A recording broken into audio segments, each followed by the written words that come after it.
ధ్వంసం చేసిన ఒక డిక్టేటర్, నియంత, లేదంటే సైకో. ప్రజలు ఇచ్చిన తీర్పుకి దిమ్మ తిరిగి బొమ్మగారికి కనపడింది. నా వెంట్రుక కూడా పీకలేరు అని చెప్పిన ముఖ్యమంత్రికి 11 ఎంటికలు పెట్టి మిత్తంగా పీకేశారు. సరే, ప్రజలు ఈ స్థాయిలో ప్రతిపక్షాలను, పొత్తుని, వాళ్ళ యొక్క కలయికని, ఉమ్మడి కుటుంబ మేనిఫెస్టోని ఆమోదించి, ఆశీర్వదించి గెలిపించారు. ఇప్పుడు తెలుగుదేశం పార్టీ, జనసేన, బీజేపీ మీద చాలా గురుతరమైన బాధ్యత ఉంది.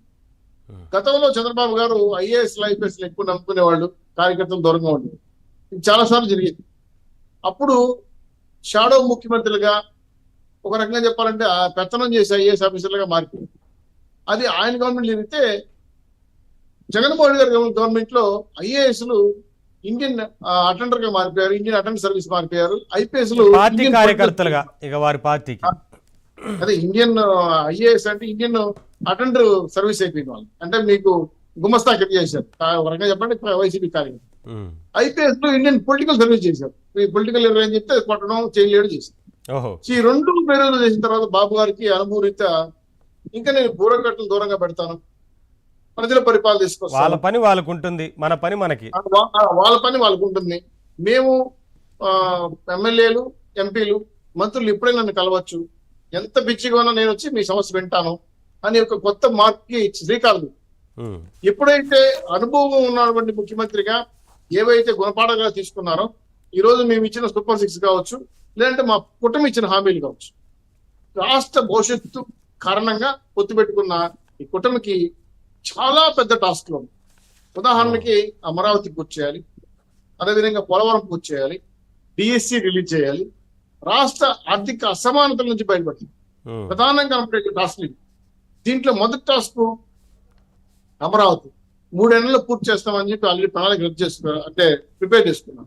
దాన్ని ఇంకా 70% అయిపోయింది కాబట్టి 30% కంప్లీట్ చేయడానికి బాబు గారు, కాబోయే మున్సిపల్ మంత్రి గారు చాలా పగడ్బందీగా ముందే ప్లాన్ వేస్తారు. సో 3 years లో అమరావతి కంప్లీట్ చేస్తారు. ఇంకో 2 years లో పోలవరం కంప్లీట్ చేస్తామని అమిత్ షా గారు హామీ ఇచ్చారు. అమరావతి కట్టుబడి ఉంటామని వాళ్ళు ఉంటుంది. సో ఈ రెండు మెయిన్ టాస్క్. పోలవరం పూర్తయితే కొన్ని లక్షల ఎకరాలు నీళ్లు వస్తాయి. ఫ్రీగా జల విద్యుత్తు 975 మెగావాట్ల ఉత్పత్తి అవుతుంది. సో ల్యాండ్, ఎలక్ట్రిసిటీ, నీళ్లు ఇవ్వడం వల్ల కంపెనీలు ఫ్రీగా వస్తాయి, బాగా అంటే ఇన్వెస్ట్మెంట్స్ వస్తారు. తద్వారా ఆర్థిక పరిస్థితి మెరుగవుతుంది. అమరావతి నిర్మాణం 3 ఏళ్లలో పూర్తయితే రియల్ ఎస్టేట్ కాకుండా భూముల రేట్లు పెరిగేది కాకుండా రెవెన్యూ జనరేషన్ అవుతుంది. తద్వారా రాష్ట్రం అభివృద్ధి, సంక్షేమం రెండు గాడిన పడే అవకాశం. అక్కడ కూడా ఉపాధి అవకాశాలు వస్తాయి, పరిశ్రమలు వస్తాయి, దానంతట అదే డెవలప్ అవుతుంది. తర్వాత సంపద సృష్టించబడుతుంది. దాని ద్వారా ఇప్పుడు డిఎస్సీ రిలీజ్ చేసిన వాళ్ళకి సరైన జీతాలతో మంచి ఉద్యోగాలు వస్తాయి, ఉపాధి అవకాశాలు కూడా వస్తాయి. ఇప్పుడు కేంద్రంలో మ్యాజిక్ ఫిగర్ కావచ్చు, లేదంటే మీరు అన్నట్టు రింగ్ మాస్టర్ అంటారా, లేదంటే గేమ్ చేంజర్ అంటారా, ఏదో పేర్లు చెప్పారు. ఏది ఏమైనా సరే దేవుడు రాసిన స్క్రిప్ట్ కాదు ఇది, ప్రజలు రాసిన స్క్రిప్ట్. రాష్ట్రంలో 3 పార్టీలకు అనూహ్యమైన మెజార్టీతో సీట్లు రావడం, అలాగే కేంద్రంలో నిర్ణయాత్మక శక్తిగా తెలుగుదేశం, జనసేన కావడం, దీనికి ఊతమిస్తున్నటువంటి బీజేపీ నాయకులు కూడా, రాష్ట్ర నాయకత్వం కూడా చాలా చక్కగా రాష్ట్ర అభివృద్ధి కోసం వికసిత భారత్, వికసిత ఆంధ్రప్రదేశ్ కట్టుబడు. సో ఈ 3 కారణాల వల్ల వేగంగా సన్ రైజ్ ఆంధ్రప్రదేశ్ గా డెవలప్ అయ్యే అవకాశం. ముందు ఏదైతే 80, 30 ఏళ్ళు, 40 ఏళ్ళకి వెళ్ళిపోయిందో, పైగా 5 బడ్జెట్ ప్రవేశపెట్టిన 12 లక్షల కోట్ల రూపాయలు, అప్పు తెచ్చిన 11,50,000 కోట్లు, డబ్బులు ఏమయ్యాయి 23,50,000 కోట్లు అనేది పెద్ద ప్రశ్న ఉంది. ఇది కాకుండా ఆల్రెడీ కొన్ని రకాల లెక్కలు బొక్కలు చూపించి తినేసిన కార్పొరేషన్ నిధులు, అనేక అంశాలు కూడా లెక్కలు తేలుస్తాం, సంగతి కూడా చూస్తాం.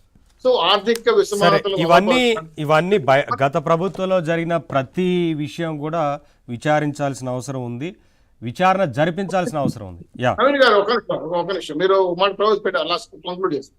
ఎప్పుడైతే మీరు మొదట మీ ఉపన్యాసం చెప్పి, మీ ఉద్బోధం చెప్పిన మాట, మేము ప్రొవోక్ చేయడానికి పోవడానికి, అంటే మేము రెచ్చగొట్టే కార్యక్రమం చెయ్యం, అలానే అందరు అన్ని విధ్వంసం చేసిన కొంతమంది వ్యక్తులు దుర్మార్గులు అనుకుందాం, దొంగలు అనుకుందాం, వాళ్ళని మాత్రం చట్టపరంగా ఎట్టి పరిస్థితుల్లో చర్యలు తీసుకోకుండా ఉండం.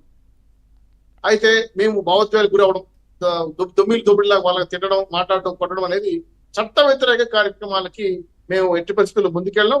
సమన్వయంతో మా ఎయిమ్, మా టార్గెట్, మా 3 పార్టీల టార్గెట్ రాష్ట్ర అభివృద్ధి.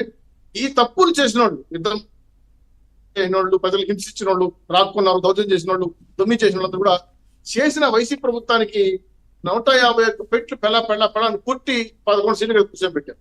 So Yeah. అనుము అంటే ప్రజలు అనుకుంటే ఆకాశంలో కూర్చోబెడతారు, వద్దనుకుంటే లాగి లెంపకాయ కొట్టి నేల మీద కూర్చోబెడతారు.